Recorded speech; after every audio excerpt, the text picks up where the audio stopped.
escondida nas faces silenciosas dos monumentos egípcios, sob o olhar dos deuses védicos, entre as linhas dos antigos livros de alquimia. E nos atormentados mitos dos astecas e maias esteve sempre a essência de uma doutrina secreta.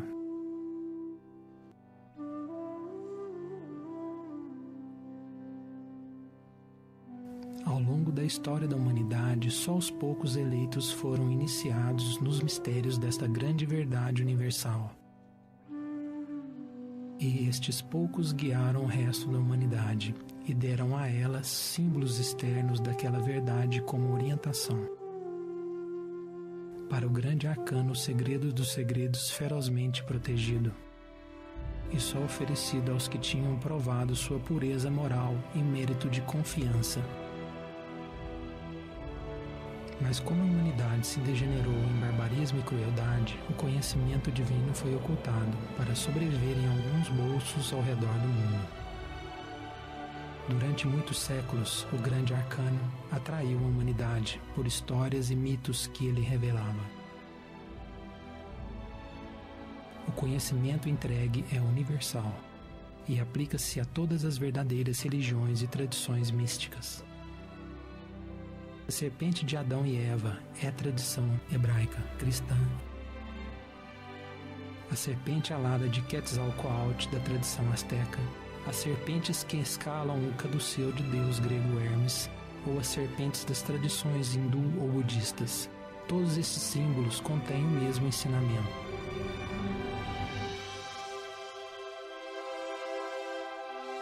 Finalmente, depois de séculos de escuridão e ignorância, chegou a hora dessa doutrina secreta ser revelada.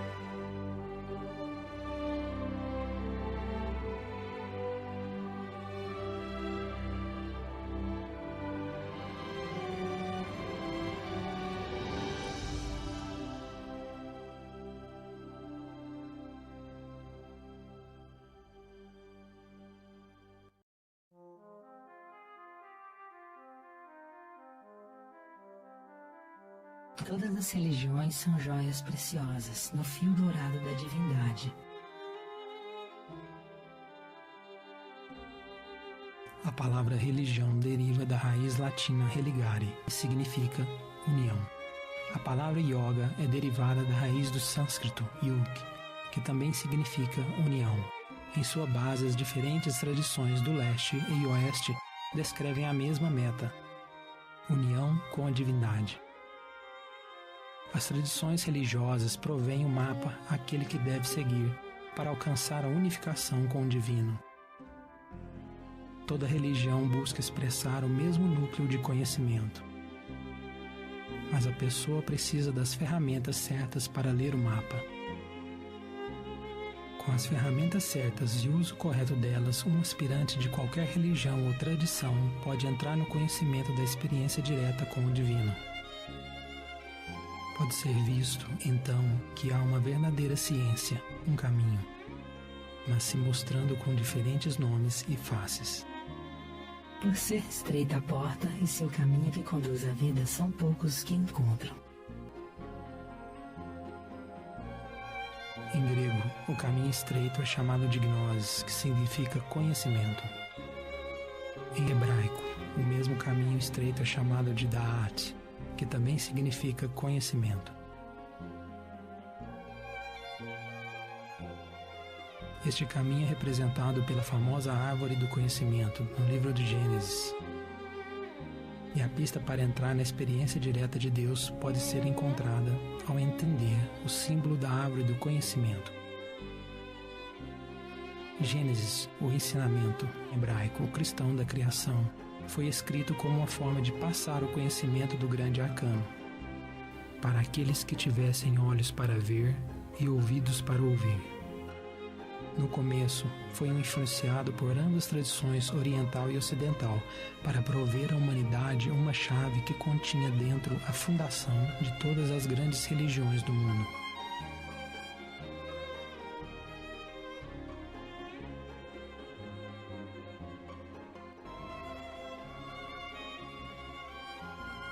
O Velho Testamento, ou Tanakh, exteriormente se mostra ser uma instrução espiritual básica, na forma de anedotas e histórias. Ainda em verdade, é um veículo do segredo do conhecimento. Para entender melhor as origens da tradição hebraica cristã do Gênesis, é necessário dar uma olhada na vida do autor, Moisés. Embora de linhagem hebraica, Moisés foi criado como um faraó egípcio e foi treinado não só na sabedoria oculta do Egito, mas também no judaísmo de berço dele. A civilização do Egito Antigo é das mais remotas da história da humanidade e guarda um imenso conhecimento do mundo antigo. O judaísmo foi influenciado diretamente por duas das mais antigas civilizações registradas, a da Suméria e da Babilônia, civilizações famosas pelas suas escolas de mistério. Educado nos ensinamentos ocultos destas antigas tradições, Moisés escreveu os primeiros 5 livros da Bíblia em hebraico e em código, como era a tradição. Por isso, cada história e nomes que estavam contidos nos livros de Moisés ocultam um significado mais profundo. Como diz no livro místico hebraico, o Zohar. As narrativas da doutrina são seu casaco. A pessoa comum olha apenas a vestimenta, ou seja, a narrativa da doutrina. O instruído, contudo, não vê meramente o casaco, mas o que o casaco cobre. A Bíblia é simbólica. As personalidades e eventos da Bíblia são um disfarce que oculta a real mensagem. Este conhecimento interior foi escondido, no caso do cristianismo, rejeitado completamente. A Bíblia, como todos os grandes livros religiosos, foi interpretado literalmente. Até mesmo Jesus de Nazaré ensinou tanto uma doutrina pública quanto uma doutrina secreta. Porque a vós, os discípulos, é dado conhecer os mistérios do reino dos céus, mas a eles, os outros, não lhes é dado. Esses que receberam o ensinamento secreto foram perseguidos e forçados a levar o conhecimento em menor grau. Como resultado, a igreja moderna herdou meramente o casaco. Além disso, a Bíblia tem sofrido repetidas edições por esses que desconhecem os seus segredos.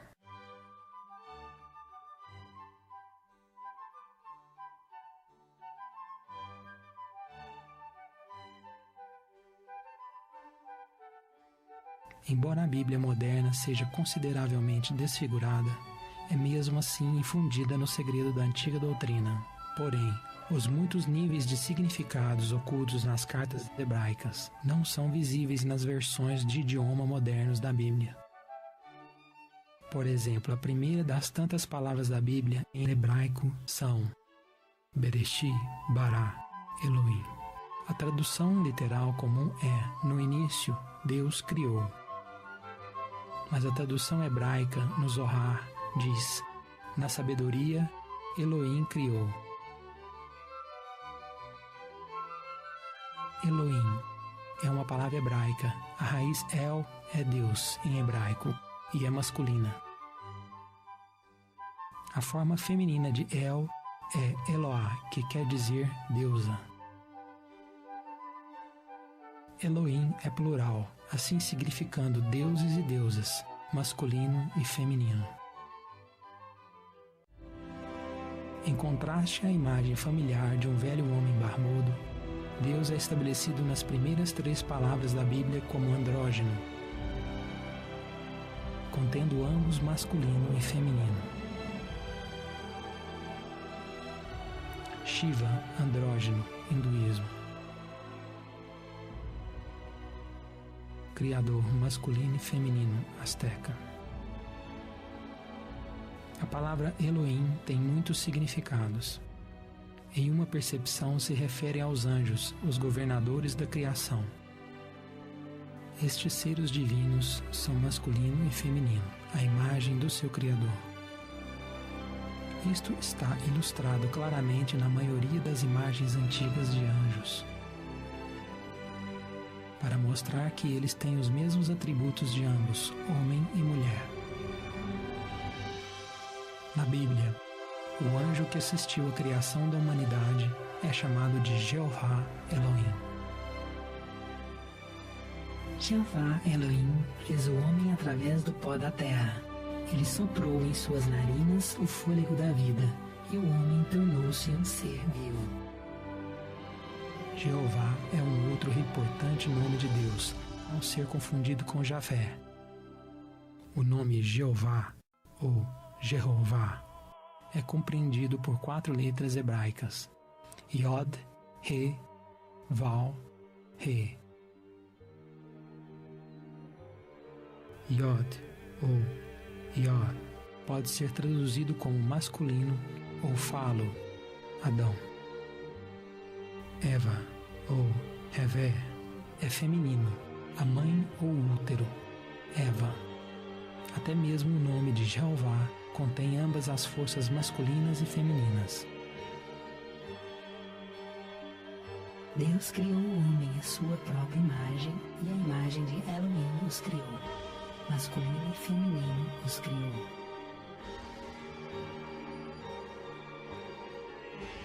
O Elohim, o anjo, Jeová, o homem formado à imagem dele, andrógeno, e assim como consta no coração esotérico de todas as grandes religiões, a humanidade simbolizada por Adão foi uma vez andrógena, contendo o masculino e o feminino.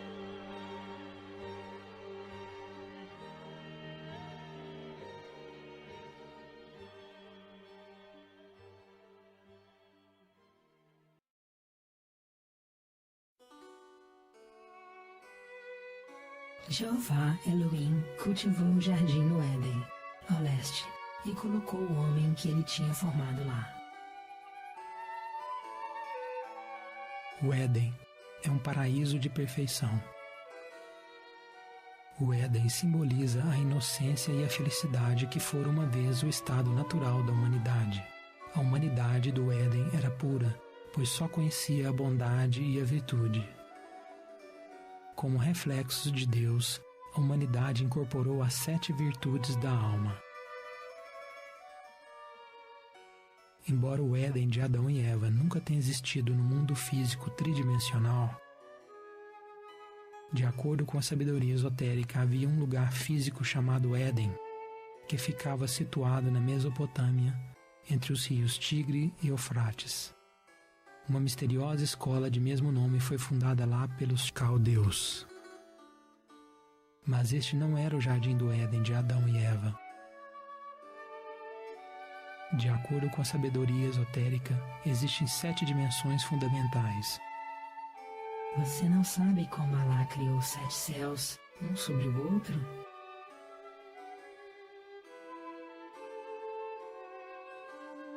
A ascensão e queda destes reinos pelos seres que os habitavam é representada na Bíblia pela escada de Jacó.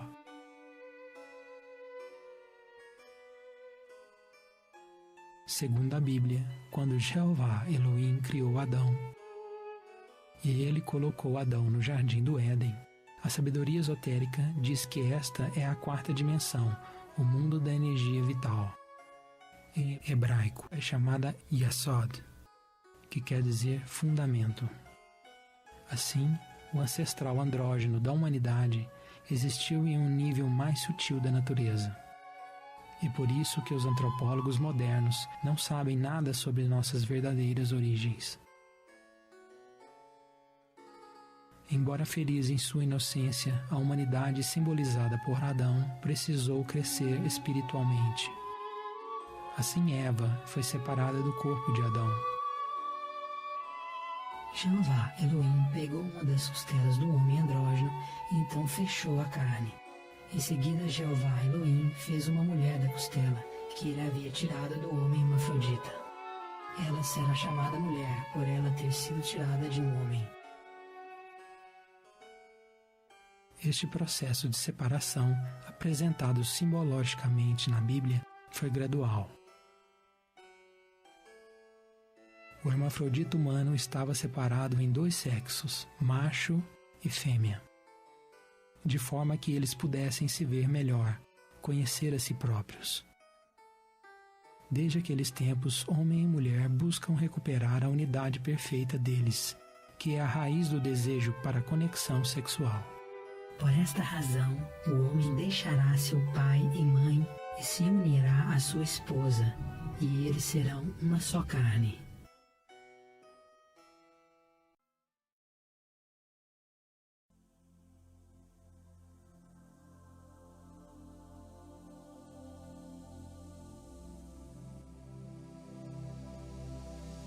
E do chão, Jeová Elohim fez crescer toda árvore que fosse agradável à vista e boa como alimento, tendo a árvore da vida no meio do jardim e com a árvore do conhecimento, do bem e do mal. Há duas árvores que exercem determinada importância no jardim. Estas duas árvores são simbólicas, não literais. A árvore da vida é um antigo símbolo universal, ou seja, está presente em todas as culturas que detiveram conhecimento esotérico. Esta é a mesma árvore que Moisés viu queimando no Monte Sinai. Esta é a árvore na qual Buda Shakyamuni atingiu a iluminação. Esta é a árvore mundial dos maias, a árvore da vida dos astecas, a grande árvore nórdica Yggdrasil que sustenta a existência em seus poderosos ramos. Na mística tradição do judaísmo, a ciência da árvore da vida chama-se Kabbalah. Mas esta sabedoria é universal e pode ser encontrada em toda grande religião, embora se mostre sobre muitos nomes. A ciência da árvore da vida é um mapa do universo e da alma humana. Assim como a árvore da vida é um mapa do macrocosmos, o universo expandido, assim também traça um mapa do microcosmos, homem, a reflexão do universo. Assim a sábia recomendação gravada na pedra sobre a entrada do famoso oráculo de Delfos. Ó homem, conheça a ti mesmo e conhecerás o universo e os deuses. A árvore da vida simboliza a estrutura da alma e da criação. E suas raízes estão nos reinos mais altos, e seus galhos e folhas são todos os mundos e muitos seres que existem. Esta árvore dá aos frutos vida, alimento e sabedoria. Na Bíblia, Moisés escreveu que Adão e Eva eram livres para comer da árvore da vida. Isto significa que Adão e Eva estavam livres para alimentar da ciência da árvore da vida. A ciência de Deus, Kabbalah. Como a árvore da vida também simboliza a alma, Adão, Eva e a humanidade tinham permissão para desfrutar os benefícios da permanência de um estado de perfeição, com uma consciência despertada, uma consciência completamente iluminada, representada na tradição da árvore de Natal, um símbolo da árvore da vida, passado por tradições esotéricas germânicas. Possuindo dentro de si uma árvore da vida iluminada, significa que estão abertos e completamente ativos os sentidos internos, proporcionando uma relação direta com Deus. Desta árvore poderiam comer livremente Adão e Eva. Mas no Éden existia uma outra árvore, a árvore do conhecimento. E Jeová Elohim ordenou ao homem dizendo que toda árvore do jardim vocês podem comer livremente, mas quanto à árvore do conhecimento do bem e do mal, vocês não devem comer dela, pois se comerem dela, certamente vocês morrerão. Estava claro que da árvore do conhecimento era proibida para Adão e Eva. Contudo, eles foram persuadidos por algo que os foi negado em todo o paraíso. Conhecimento em grego é gnosis e em hebraico da'at. Da'at é a esfera oculta encontrada na Kabbalah, que tradicionalmente nunca é falada ou revelada. Da'at, gnosis, é a ciência do grande arcano, aquele conhecimento secreto que tem sido privado da humanidade há tempos. Porém, um exame minucioso do uso da palavra conhecimento na Bíblia delata fortes indicações da natureza de Da'at, ou Gnosis.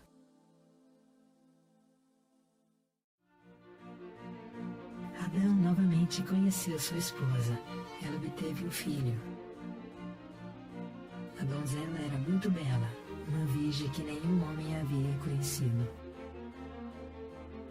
É claro ao leitor atento que o conhecimento na Bíblia relaciona-se à sexualidade. Consequentemente, a árvore do conhecimento, Da'at, Gnosis, é um referencial direto à sexualidade. Então, qual é o propósito desta referência ao sexo e seu papel no destino de Adão e Eva?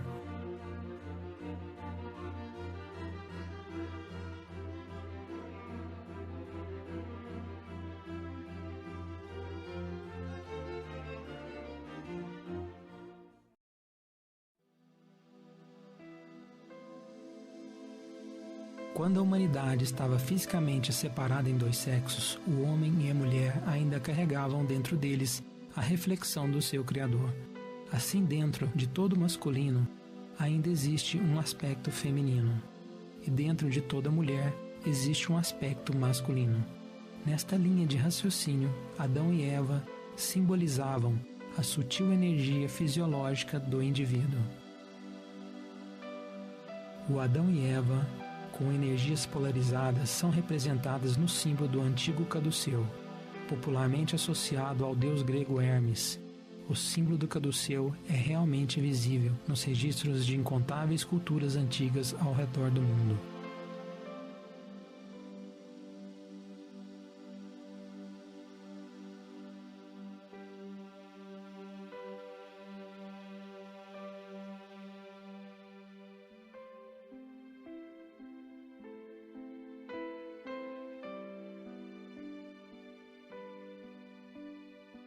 As duas serpentes sempre simbolizaram os canais energéticos masculinos e femininos subindo acima da coluna vertebral. Como eles são enérgicos, não físicos, um bisturi jamais os encontraria. A raiz delas é Yosot, a fundação, o órgão sexual, que são alimentados pela energia sexual. Estes dois canais de energia são chamados Ida, Pingala, em sânscrito. Na Cabala, eles são chamados Od e Ob. No cristianismo esotérico, eles são chamados Adão e Eva.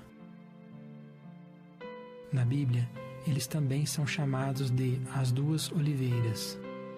E os dois castiçais que estão diante do Deus da terra.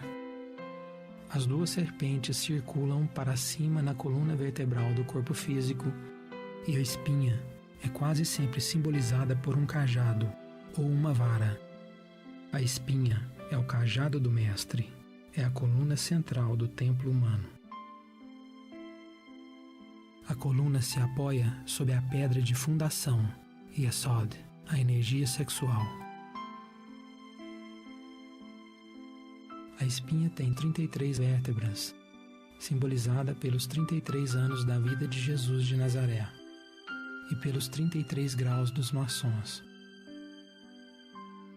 Em qualquer ângulo desta vara, a coluna vertebral, vemos duas serpentes. Pingala é o aspecto masculino, Adão. Ida é o aspecto feminino, Eva. É a energia de Eva em nossa psique que nos leva à procriação. Quando Eva foi tentada a comer o fruto da árvore do conhecimento, foi um símbolo da humanidade desejando o fruto da sexualidade, crianças.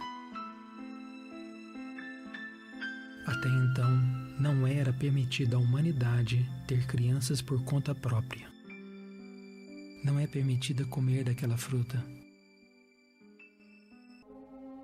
É a serpente disse à mulher: você não vai morrer, mas ela bem sabe que assim que você comer isso, seus olhos serão abertos e você será como seres divinos, que conhecem o bem e o mal. Tentados pela serpente, os seres humanos escolheram procriarem-se por conta própria. Porém, inocentemente, eles não perceberam que as leis que foram dadas a eles eram para o seu próprio bem. aprendendo a procriar-se sem orientação de Elohim, acabaram descobrindo o orgasmo.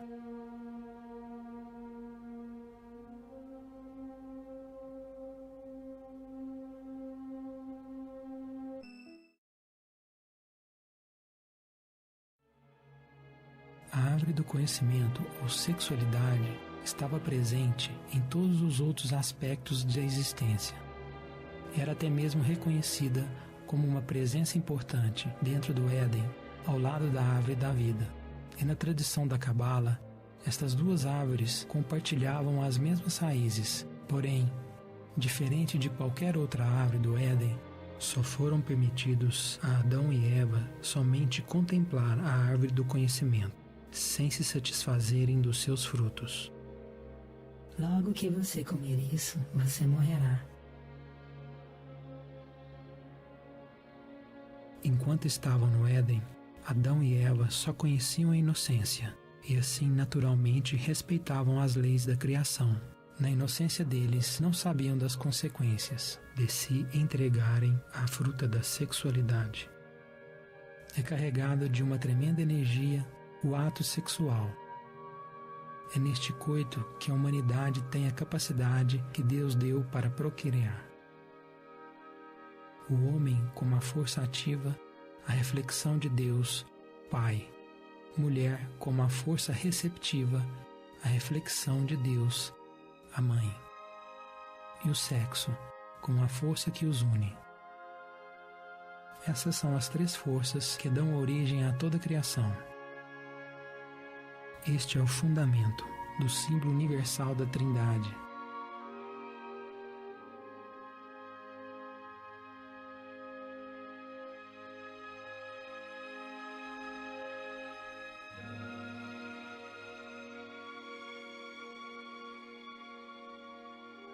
A Trindade é uma unidade de três que são expressos como um.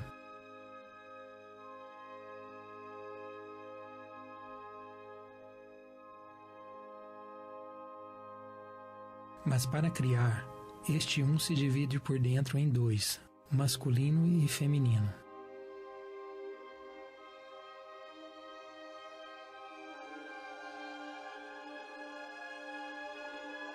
Este é o mistério do Espírito Santo, o fogo fecundado de Deus, simbolizado na Índia como Shiva Shakti, o poder criador e destruidor de Deus. Um dos símbolos mais sagrados de Shiva, o Espírito Santo, é o Lingam Yoni, a interseção do falo e útero.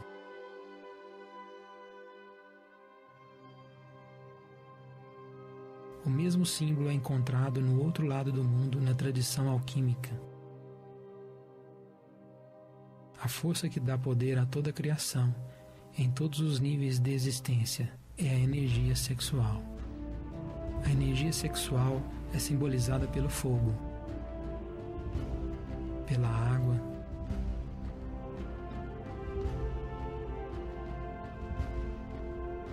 pela luz.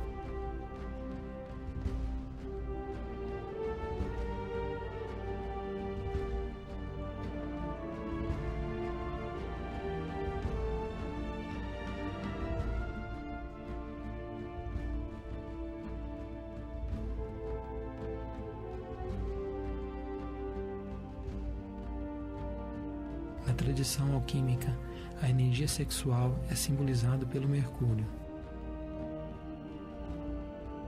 Quando golpeamos a pedra da fundação, a rocha, encontramos as águas da vida.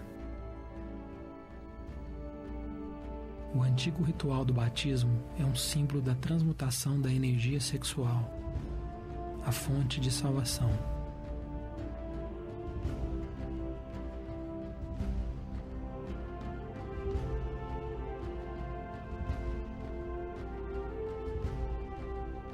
Toda a vida nasce das águas sexuais.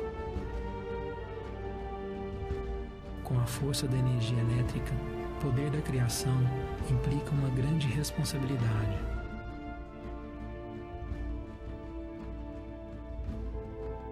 Nos tempos de Adão e Eva, o sexo era apenas praticado nos templos, sob a orientação de Elohim. Gabriel e suas legiões de anjos guiavam a humanidade neste ritual santo. Como indicado na Bíblia, o retorno dele anunciava a chegada de crianças. Gabriel é o regente da lua e influencia diretamente todas as formas de concepção.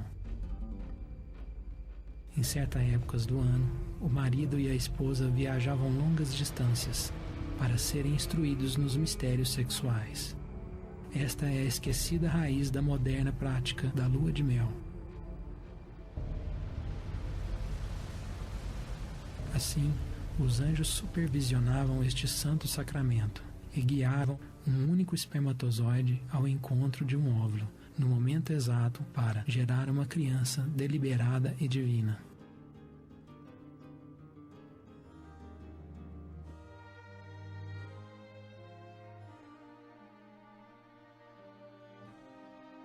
A expulsão esbajadora de energia e sêmen pelo orgasmo não era e não é necessária para gerar uma criança. Na realidade, este é o significado para o termo concepção imaculada. Imaculado significa perfeitamente limpo.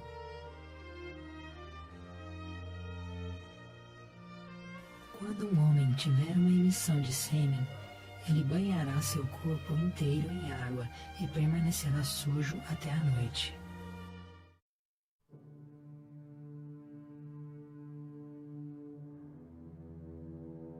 Entregar-se ao fruto da sexualidade significa derramar a energia sexual pelo orgasmo, saboreando a energia divina que ilumina a alma para sentir sensação física. Assim, a energia que mantinha a vitalidade física e espiritual do indivíduo é expelida pelo orgasmo. Adão e Eva, como um símbolo dos homens e mulheres do passado antigo, comeram do fruto proibido da árvore do conhecimento, ou o segredo do conhecimento da sexualidade. Eles abusaram da energia sexual de seus corpos para terem orgasmo, e então eles quebraram a regra mais fundamental que lhes foi determinada. É muito importante que a formidável energia que dá à humanidade a capacidade de criar seja usada eficientemente, porque está conectada à mesma força energética que sustenta a própria vitalidade do indivíduo. É bem conhecido que a energia sexual está intimamente relacionada à saúde de nossa psique e de nosso corpo físico. Não só isto é necessário para sustentar a vitalidade física e os 5 sentidos físicos, mas também a vitalidade dos 7 sentidos superiores que unem a humanidade ao divino. Sem a energia sexual, a alma se atrofia, quebrando nossa conexão com Deus. Quando nós expelimos a energia sexual, nós expelimos a energia que abastece nossos sentidos internos. É por isso que esses que fornicam, que expelem a energia sexual pelo orgasmo, não podem perceber Deus diretamente. O orgasmo é simbolizado na maçã envenenada da Branca de Neve. Enquanto era doce aos sentidos físicos, era um veneno à alma.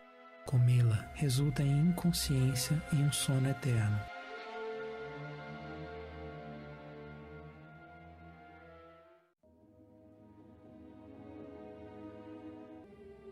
O estado no qual o ser humano perde o conhecimento pessoal direto de Deus e os reinos mais altos da natureza. Por isto que a fruta da árvore do conhecimento era proibida para comer. Antes do abuso da árvore do conhecimento, o sexo foi tratado com respeito extremo, e o orgasmo era desconhecido pela humanidade e desnecessário. Marido e esposa uniam-se no ato sexual, conforme as leis dadas a eles por Jeová Elohim. Eles desfrutaram da árvore do conhecimento da sexualidade, mas não comiam de sua fruta. Esta era a gênese da distinção entre o bem e o mal. Uma humanidade que conhecia só a bondade comeu da fruta proibida e descobriu que o desejo animal sempre conduz ao sofrimento e à dor.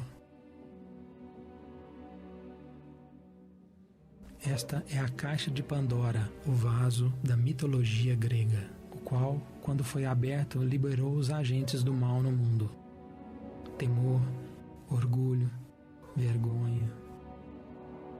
E os olhos deles foram ambos abertos, e eles souberam que eles eram nus. E eles pegaram folhas de figo e juntos fizeram aventais. E Adão disse: escutei sua voz no jardim, e tive medo porque eu estava nu, e eu me escondi. Pela descoberta do orgasmo, Adão aprendeu a ter medo e a se envergonhar. Como prometido pela tentadora serpente, a humanidade ganhou um novo conhecimento: o conhecimento do sofrimento.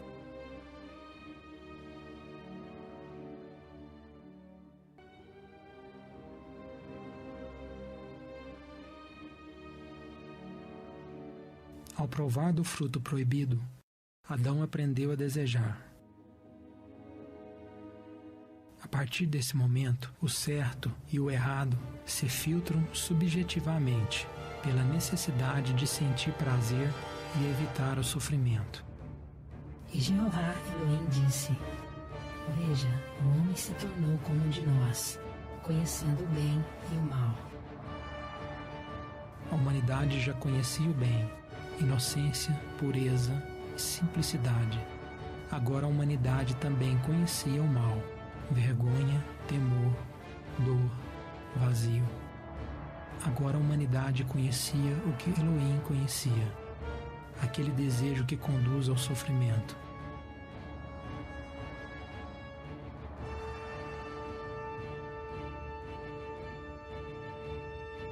O desejo fez todos os deuses caírem de seus postos. E é o desejo que conduz todas as criaturas ao inferno.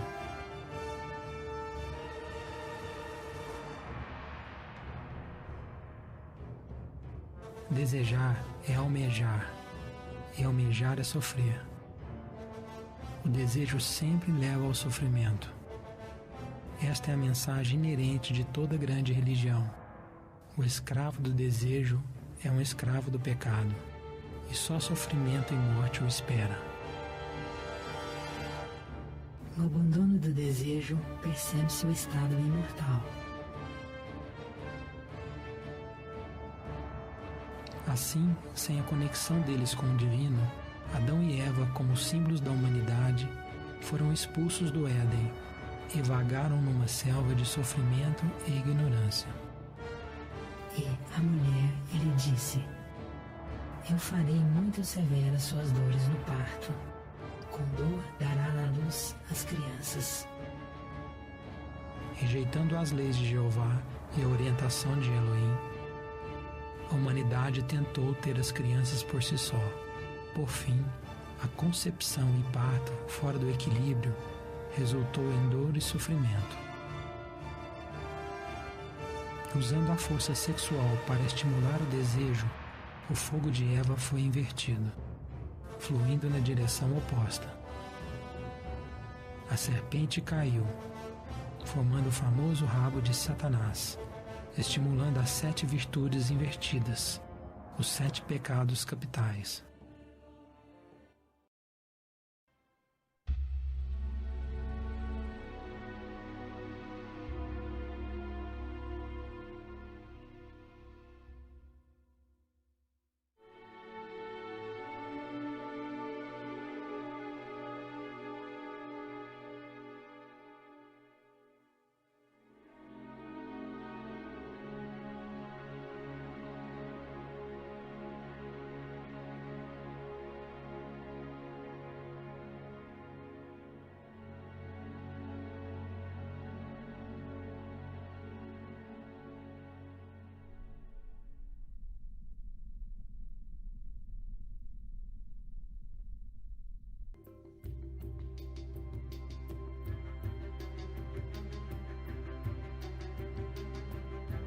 O Éden existe dentro de toda a alma que está unida a Deus.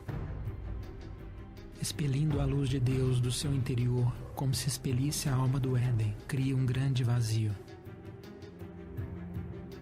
Para substituir o vazio criado por essa desconexão com Deus, a humanidade criou várias civilizações, ideais e religiões, na busca por riqueza material, poder e satisfação sexual. O desejo pela sensação tornou-se o novo Deus, e só serviu para avançar a degeneração da humanidade, até que restou ao homem apenas uma vaga lembrança do divino em seu interior. O conhecimento secreto contido na história de Adão e Eva pode ser encontrado escondido nas mitológicas histórias religiosas ao redor do mundo. Histórias após histórias, foram encontrados diversos heróis poderosos ou iluminados que foram arruinados por sua luxúria. Na tradição hebraica cristã, cabelos longos simbolizavam a pureza sexual ou a castidade. Assim, quando Dalila cortou o cabelo de Sansão, isto foi um símbolo de sedução luxuriosa. Sansão perdeu seu poder quando ele não podia mais controlar seu desejo sexual. No clássico épico indiano Mahabharata, o imortal Pandu é advertido para que nunca liberasse sua energia sexual. Mas quando tentado por uma mulher, ele provou ser incapaz de controlar sua luxúria, jogando fora sua imortalidade e morrendo. Expelindo a energia sexual, a humanidade perdeu seus sentidos internos e não consegue mais ser capaz de perceber Deus diretamente. Então, quando a humanidade expeliu voluntariamente as energias sexuais que davam suporte a uma relação direta com Deus, foi simultaneamente expulsa do Éden, o paraíso da quarta dimensão. E a humanidade desceu à selva, o mundo físico, a terceira dimensão, o mundo do sofrimento. Depois de expulsar o homem, colocou ao oriente do jardim querubins armados de uma espada flamejante, para guardar o caminho da árvore da vida. Adão e Eva foram expulsos do Éden, porém, o portal para voltar ao Éden e à árvore da vida não foi fechado nem bloqueado. Ao invés disso, Jeová Elohim enviou um querubim com uma espada flamejante para vigiar a entrada. A entrada do jardim do Éden é a mesma porta pela qual Adão e Eva partiram. A humanidade não foi trancada para fora do Éden, mas um querubim aguarda para conceder a entrada apenas àqueles que ganharam o direito de voltar. E só aqueles que conquistam a tentadora serpente ganham aquele direito.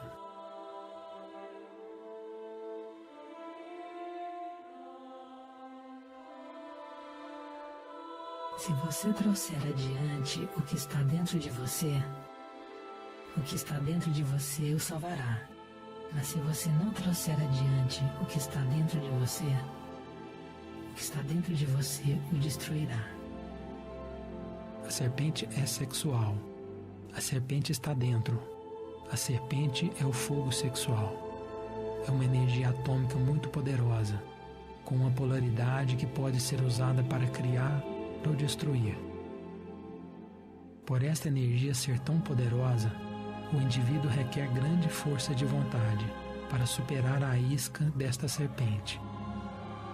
A tentação desta serpente é por prazer material e edificação do ego. Este aspecto tentador da serpente é Lúcifer, ou como é chamado em hebraico, Satã, o inimigo. Porque Satã é uma ardente serpente que se acende através do ato sexual. E sempre a humanidade foi tentada a ter a conexão sexual. A própria serpente é poder. O indivíduo decide por suas ações se será um poder do bem ou do mal. Esta é a diferença entre obedecer ou controlar a serpente. A lição contida na história da serpente é que só aqueles com suficiente força de vontade para controlar os anseios de sua morte podem dominar a serpente energética para ela transformá-los de animais intelectuais em verdadeiros seres humanos. é necessário conquistar o dragão que se encontra dentro de si. Como religiões e tradições místicas têm dito por incontáveis idades.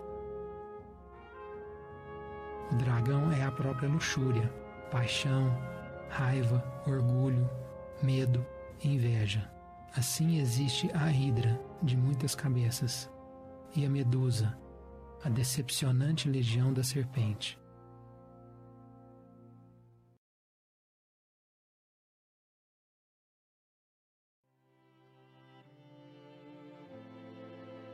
Os grandes heróis e deuses sempre tiveram a serpente sob seu poder.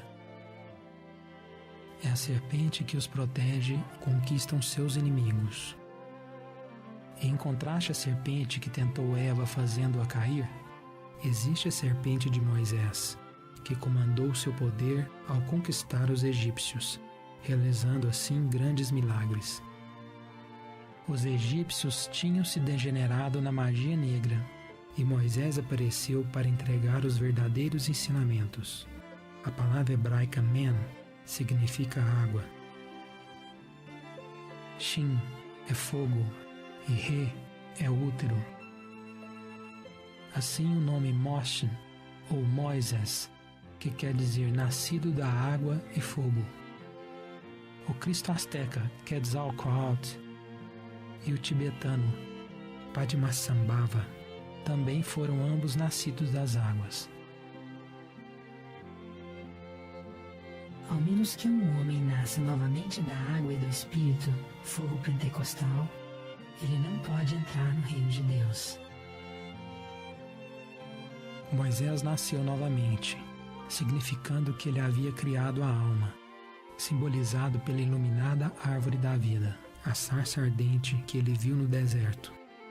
A iluminada árvore o unificou com seu Pai interno, e assim ele recebeu os comandos de Deus diretamente. Moisés precisou livrar as pessoas de Israel do Egito. O Egito representa a mente degenerada do homem, e o faraó é o tirano que ciosamente rege esta civilização artificial, de poder material e desejo. Israel é uma palavra composta. Is é de Ísis, a divina mãe egípcia. Ra é o divino pai egípcio. El é Deus em hebraico. Assim, quando a nação de Israel foi tomada pela escravidão, isso foi um símbolo da própria divindade interna apanhada por sua mente degenerada. A Moisés foi dito que levasse a vara, a coluna vertebral, a árvore da vida no seu próprio corpo e se tornasse uma serpente. A serpente da Kundalini. A serpente dele era mais poderosa que a negativa serpente dos egípcios. Assim, essa história simbolizava a dualidade da força sexual. Só a serpente positiva, a serviço de Deus, pode livrar a alma do sofrimento. Isto é claramente representado na arte egípcia. A serpente positiva protege, enquanto a serpente negativa deve ser dominada e conquistada.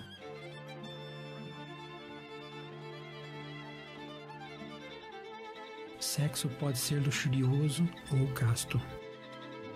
Sexo pode criar ou destruir. Sexo pode ser animal ou espiritual. Sexo pode elevar uma carruagem flamejante a Deus, ou pode pavimentar uma estrada para o abismo. Sexo é a função natural do ser humano, mas só o sexo executado sob a orientação do desejo divino. Sexo executado sob a orientação da mente cria o sofrimento, dor e a morte espiritual. Isto é evidente naqueles que buscam felicidade no sexo. Como qualquer desejo da mente, o desejo sexual pode nunca ser satisfeito. O desejo nunca é satisfeito pelo prazer da luxúria, assim como o fogo certamente aumenta quanto mais combustível lhe dê.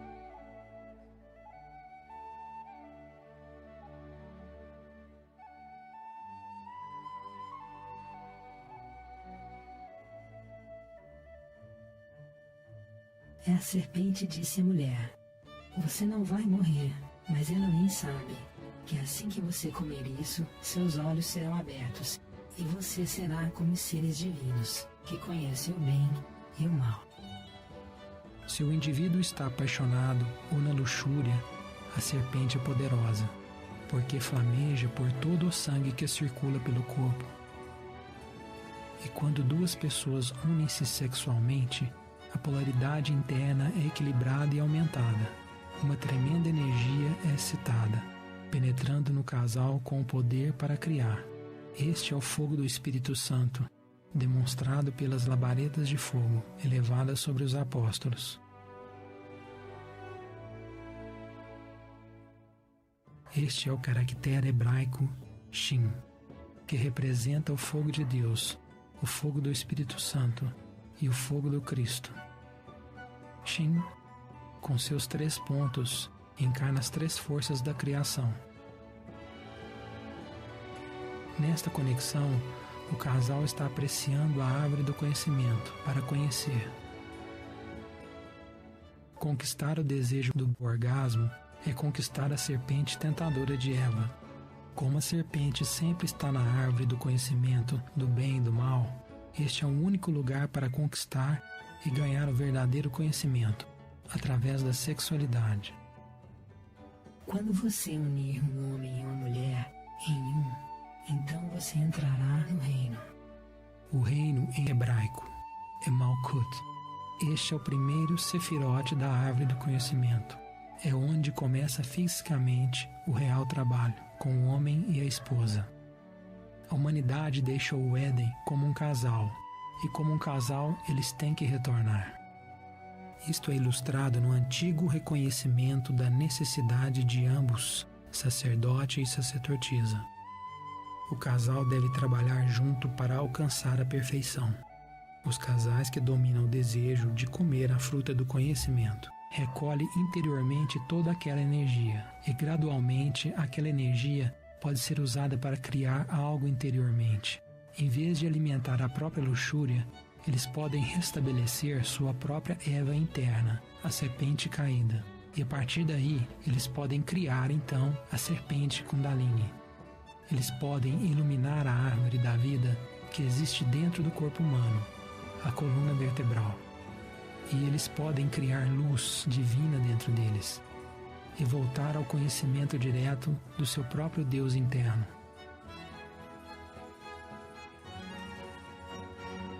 É por isso que todas as grandes religiões do mundo enfatizam a castidade.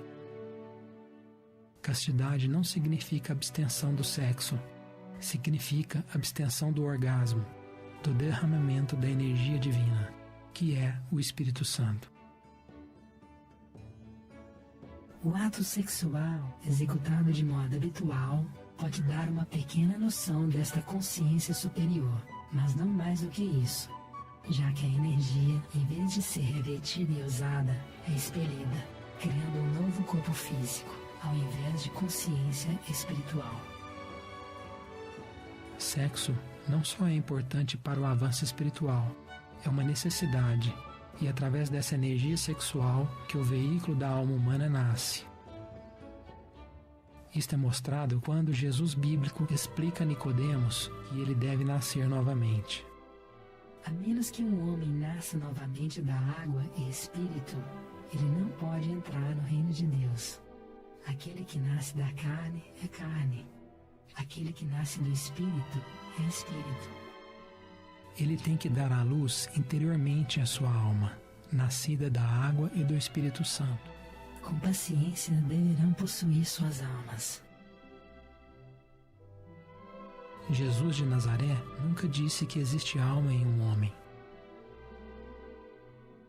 Ao invés disso, ele disse que ela deve nascer da água e do Espírito.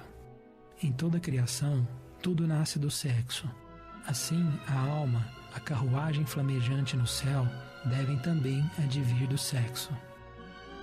A alma deve nascer dentro de uma pessoa, nascer das águas do sexo e do fogo do Espírito. Quando Jesus conheceu a mulher do bom samaritano, Ele disse a ela sobre uma água que dá a vida eterna. Qualquer um que beber a água que eu lhe der nunca terá sede, mas a água que eu lhe darei será uma fonte de água que saltará para a vida eterna. A mulher disse a ele: Senhor, dá-me essa água, para que eu não tenha mais sede, nem venha aqui pegá-la. Jesus disse a ela: Vá, chame seu marido e venha aqui. Ele estava decidindo a revelar o segredo da alquimia, o grande arcano. Aquele segredo, alegorizado em incontáveis histórias antigas, fala que as fontes de água para a vida eterna, a fonte da juventude, é desenvolvida entre o marido e esposa na castidade. A mulher respondeu e disse: Eu não tenho marido. Jesus disse a ela: Disseste bem que não tem marido, pois você já teve 5 maridos, e o que tens agora não é seu marido, não verdadeiramente. Ela não era fiel a um homem, e assim ela não estava preparada para receber o verdadeiro ensinamento. Mas um homem que comete o adultério não tem juízo. Quem faz, destrói a si mesmo. Jesus ensinou o caminho que ele praticou, o caminho do matrimônio perfeito. Um matrimônio perfeito requer um casamento alquímico entre marido e esposa. E a companheira do Salvador era Maria Madalena, e ela amou mais do que todos os discípulos, e costumava beijá-la muitas vezes na boca. Por vários motivos, tais referências da relação íntima de Jesus com sua esposa foram editadas para fora da doutrina cristã. Mas os editores da Bíblia anteciparam tais adulterações no texto e ocultaram os verdadeiros ensinamentos em simbolismos e alegorias. Embora a relação matrimonial de Jesus com Maria Madalena ter sido retirada, o ensinamento foi mantido no primeiro milagre dele, num banquete de casamento, no qual ele celebrou o matrimônio de um homem e uma mulher, transmutando a água em vinho delicioso. Um milagre da alquimia que só pode existir no matrimônio perfeito.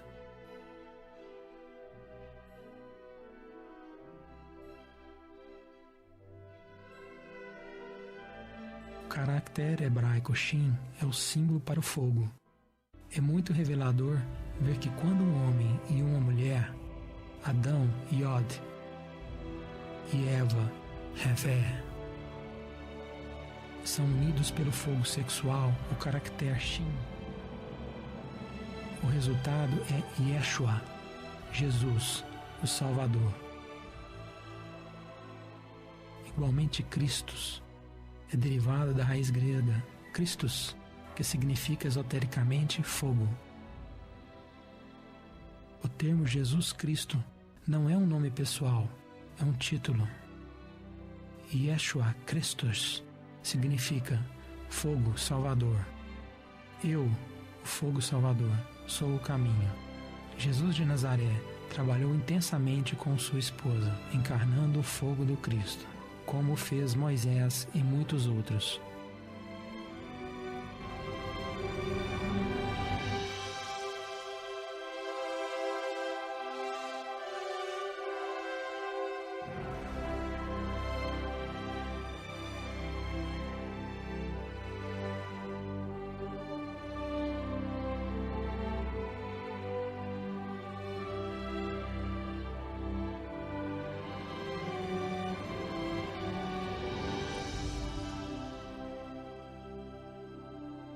Todos eles trabalharam com um cônjuge. Todos eles conheceram e ensinaram o grande arcano. Cristo é uma energia universal que salva esses que são puros o bastante para receber isto. O homem e sua esposa, pela sexualidade imaculada e a graça de Deus, cria o Salvador, o fogo crístico.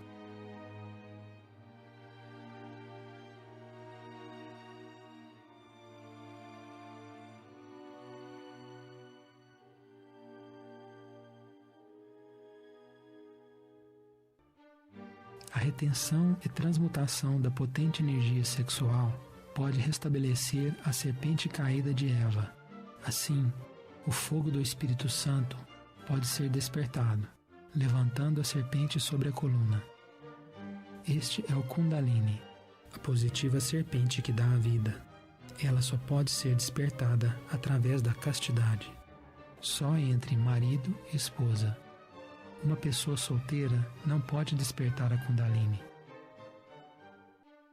Kundalini não é uma força mecânica cega, é a inteligência ativa de Deus e só pode manifestar-se nos que se purificam de tudo aquilo contra Deus.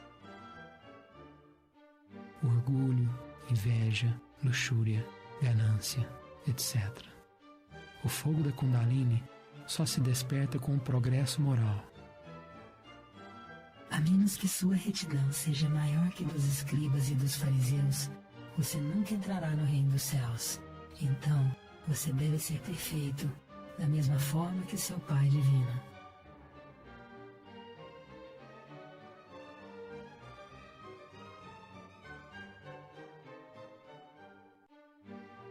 O Apocalipse de São João explica o que é necessário para voltar ao céu. Mas a resposta está deliberadamente oculta nos simbolismos e metáforas. É por isso que tão poucos entendem este livro. Foi dito que 144 mil serão salvos e levados ao céu. Este número é simbólico. Toda letra hebraica também representa um número. As letras que também soletram Adão dão os números 1, 4 e 40. Assim significa que só os que têm restabelecido a inocência de Adão em seu interior voltarão ao Éden. Igualmente, quando nós somamos cabalisticamente os números do nome de Adão, o resultado é 9. O Sefirot Yosef, ou a fundação, a energia sexual. O segredo para se tornar o perfeito Adão está na 9ª esfera.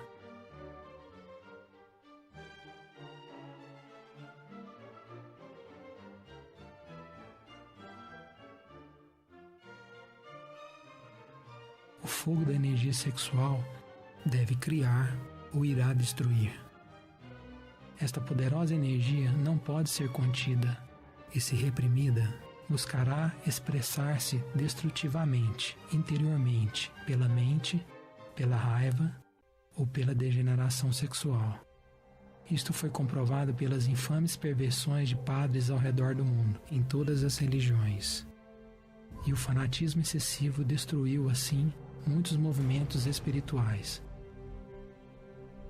Para utilizar a energia sexual efetivamente, deve-se transmutá-la em energia espiritual.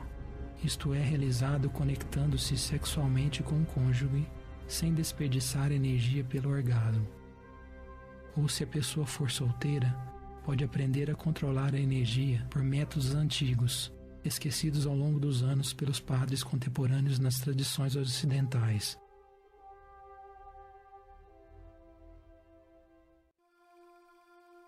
Adão deve nascer da água sexual e do fogo do Espírito Santo. Caso contrário, não pode haver um retorno para o Éden.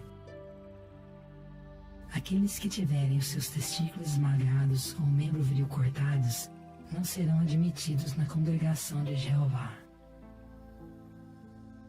Ingressar de volta ao Éden, a congregação do Senhor, se faz pelo uso correto da sexualidade. Da mesma forma, a entrada para o sofrimento da dor é através do uso impróprio da sexualidade. Sexo pode ser usado para criar o bem ou o mal dentro de uma pessoa. Cabe ao indivíduo escolher servir a virgem ou a prostituta. A pessoa não pode servir a dois mestres. Amor e luxúria nunca podem se misturar. Deus não pode ser misturado com o diabo. Isto é simbolizado pela 6ª carta do tarô, indecisão. A pessoa escolhe seu caminho por suas ações. O grande arcano é o conhecimento secreto do Tantra. Há 3 tipos de tantrismo: negro, cinza e branco. A excitação da sensação sexual e identificação com a luxúria está no Tantra negro. Qualquer escola ou religião que ensinam como despertar a consciência através do orgasmo está ensinando o Tantra negro. Tantra negro é responsável por todo o sofrimento da humanidade.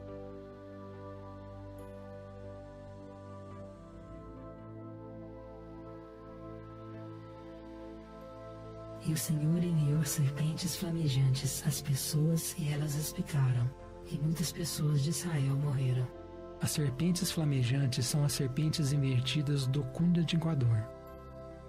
O sofrimento e dor causados por essas serpentes é o resultado da identificação e desejo. O resultado da morte de tantos israelitas refere-se à morte espiritual.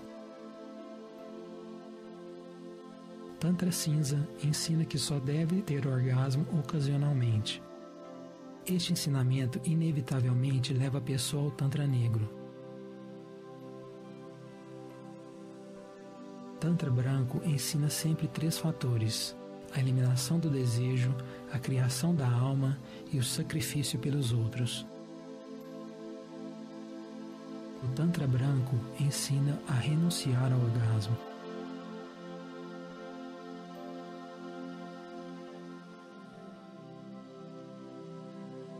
Tantra branco, a eliminação do desejo, é a estrada de volta para o Éden. O homem tem que voltar ao Éden, pela mesma porta que saiu, a sexualidade. O homem tem que voltar ao estado de pureza e inocência que uma vez teve, para transcender o sofrimento e a dor. Mas primeiro é necessário reconhecer os enganos próprios, e então agir para mudá-los. Esta é a definição da verdadeira penitência.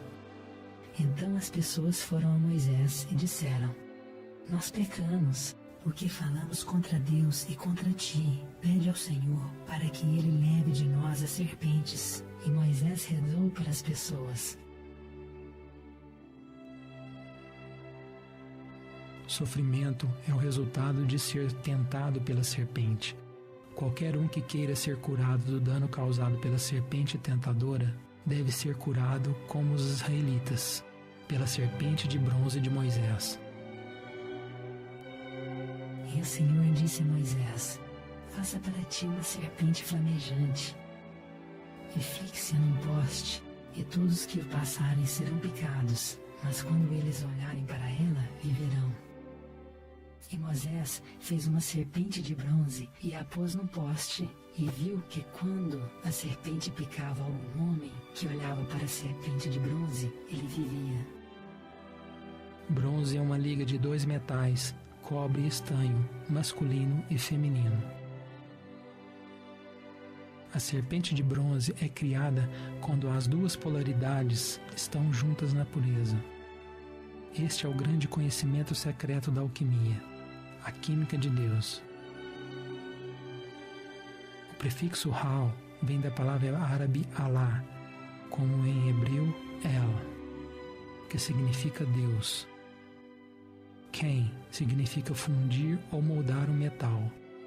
Assim, a alquimia é um método para fundir a pessoa novamente a Deus. Você terá sucesso nisto, se você tomar suas dores para ser o que você deveria ser, ou seja, piedoso, gentil, benigno, caridoso e temente a Deus. Tantra branco, o caminho da santidade e castidade, livra a consciência do ego, enquanto desperta a consciência pura, livre de todo desejo animal. Tantra negro, o caminho da identificação e fornicação, prende a consciência no ego, deixando a alma presa no sofrimento.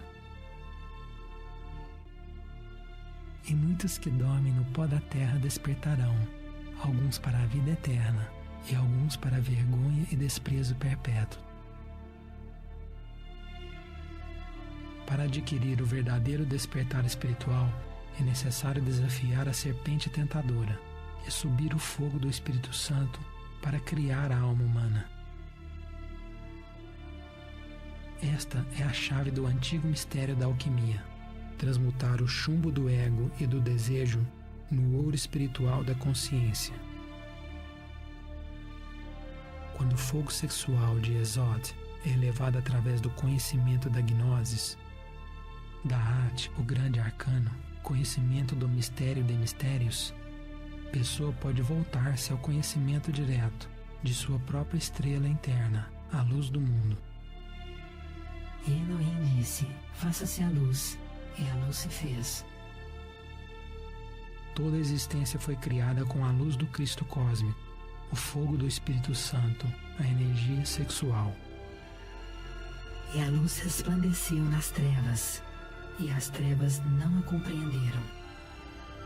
A escuridão da mente materialista não pode compreender a luz do Cristo. É necessário transcender a mente e despertar a consciência. A luz é necessária para ver através da escuridão. Para encarnar a luz, é obrigatório transcender o desejo animal que enche a mente. Portanto, a pessoa tem que entender de acordo com o mistério de Adão e Eva.